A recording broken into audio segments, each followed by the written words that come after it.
everyone, how's it going? This is Nanice, and this is your astrology reading on the lunar eclipse in Sagittarius, which is happening on Wednesday, May the 26th at 1:13 p.m. Cairo, Egypt time. Thank you so much to my existing subscribers. Your time and attention means so much to me. And if you have not yet subscribed to my channel, please subscribe and please hit the like button. So this lunar eclipse, a lunar eclipse is like a full moon. It's like a full moon on steroids. It's so intense. And it's a full moon that's happening in a special alignment where the sun and the moon and the earth are aligned in a way that the earth casts a shadow onto the moon.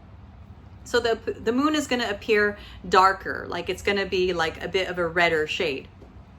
So if you are living in an area where you can see this full moon, please don't go out and watch it. Please don't charge your crystals in it. Lunar eclipses were never celebrated by the ancients. They were actually any eclipse, lunar or solar, they were feared. Because they are like wild cards. They bring sudden change into our lives that can alter the course of our entire lives sometimes, depending on where this eclipse falls in your chart. So it is an energy that is to be respected and revered, rather than yay, let's like have a good time. It's not that kind of energy. So lunar eclipse usually mark an ending. It's a door closing. And this eclipse is happening on the south node of the moon, which further accentuates this ending symbolism, because south nodes are known as the tail of the dragon. It's like the cosmic drainage or the karmic exit hole. So something is leaving our lives at the time of this eclipse. But know that whatever's leaving your life, it is fated, it is meant to be, and there's something better in store for us. Sagittarius is the fiery masculine temple of Jupiter. It is symbolized by the mythical creature that is half man, half horse, with a bow and arrow in hand, aiming into the distance. So it's a sign that's symbolic of hopes for the future, dreams, beliefs, adventures, distant travels, foreign countries and things, and philosophy.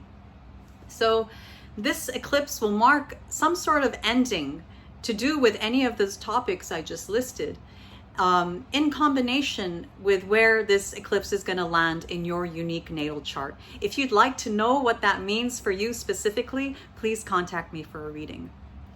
So Jupiter is the ruling planet of this eclipse. So we want to pay particular attention to what is Jupiter doing during this time. And Jupiter is in its ruling, in its own domicile, in its own temple, feminine temple of Pisces. So Jupiter is in a strong position during this eclipse. And it is in a position where it can see both the sun and the moon. It is in a spectral square, which is a bit of a challenging position. However, it's making an aspect, which I take as a positive omen. How it's a positive, but there's going to be challenges mixed in there. So Jupiter is a planet that says yes.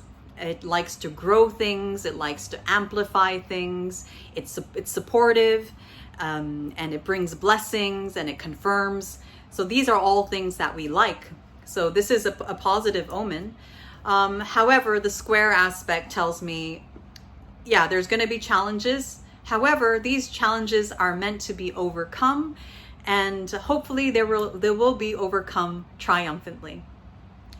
Shortly after this eclipse, Mercury, the planet that's symbolic of trade, commerce, transportations, communications, the mind, logic, short trips, comings and goings, is going to slow down to a grinding halt and turn retrograde.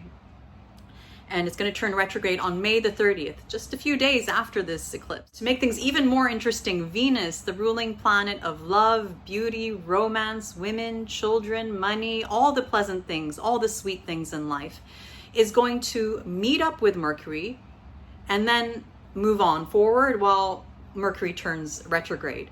So furthermore, to make things even more interesting, Neptune is making a very close square aspect to this drama unfolding with Mercury and Venus. So this tells me that there's something significant that's going to happen to do with Mercury and Venus. The way I read this, for example, it can manifest such as like a fairy tale romance suddenly occurring, and you might get swept away. However, it could be a little bit exaggerated, or at worst deceptive. Another thing to watch out for is any agreements, purchases, especially technological purchases, or any trade during this time. Watch out, because you may be seeing what you want to believe rather than seeing things as they are, like using your logical mind. You may be caught up in your belief, or kind of getting too optimistic, or seeing things through rose-tinted glasses. So watch out for that. There is a tendency to dream during this time. That's not necessarily a bad thing, but please do try to keep one eye open. And on a positive note, this is a great time to get creative, artistic, mystical and spiritual, like poetry, sacred music, sacred chanting, creative writing, all these things. This could be a good time for that. And we may feel like melding into the mystical abyss in sweet rapture. And by all means do so, but do so with responsibility. So that's all I have for you guys for this lunar eclipse in Sagittarius. If you want to get a reading with me to know what this means specifically for you, please email me. If you like this video, please like, please share, please subscribe to my channel. And if you find value to these videos, please consider donating to my channel via PayPal. Thanks so much for watching. Wishing you all a beautiful lunar eclipse in Sagittarius, and I'll be speaking to you soon. Bye.